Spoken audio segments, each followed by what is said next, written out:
వస్తే తిరుపతి ఈ చాకరంతా ఎవడు చేస్తాడే? నీ బాబా?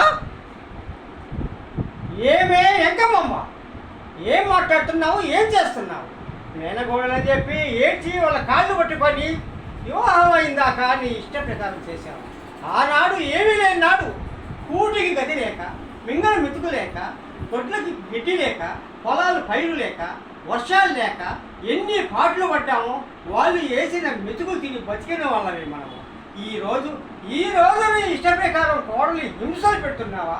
ఆ రోజు ఏం చేసావే నువ్వు? నా మేనకోడలు చేసుకుంటానని చెప్పి బతిలాడి ఆ రోజు ఆయన నేను ఇవ్వడు నా బిడ్డని నీ ఇంట్లోకి వచ్చి ఏమి తింటాడు? మింగను మెతుకు లేదు, పడుకొని చేప లేదు అని ఆ రోజు ఆయన అడిగాడు కదా. ఆ రోజు ఏమి చేసావు నువ్వు?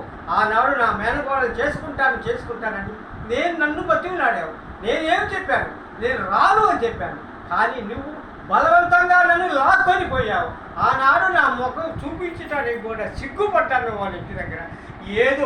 ఏదో మేనకోడలు నా అదృష్టం బాగుండి నా గడప దొక్కింది. నా కోడలు వచ్చిన తర్వాత ఈరోజు సిరి దంపతులు ఎట్లా తొలతూగుతున్నాయి, వర్షాలు పడుతున్నాయి, పంటలు పడుతున్నాయి, గొడ్లకు మేత, పాలు, పాడి పంటలు. ఆహా, ఎంత వైభవంగా అయిపోయినది నా తల్లి తిరుపతమ్మ. నా ఇంట్లో కాలు పెట్టబట్టే కదంటే నీకు ఆ మాత్రం తెలియదా? ఓ అబ్బో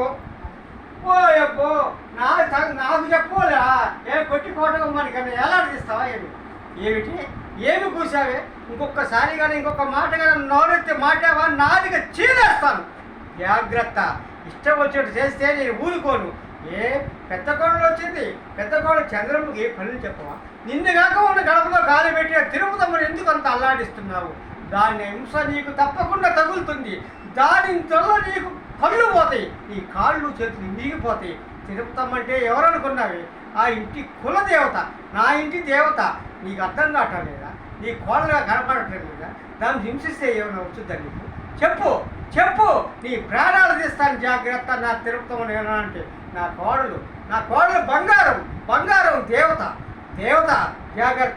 జాగ్రత్తగా మెసులుకో. నేను తోటలోకి పోయేస్తాను.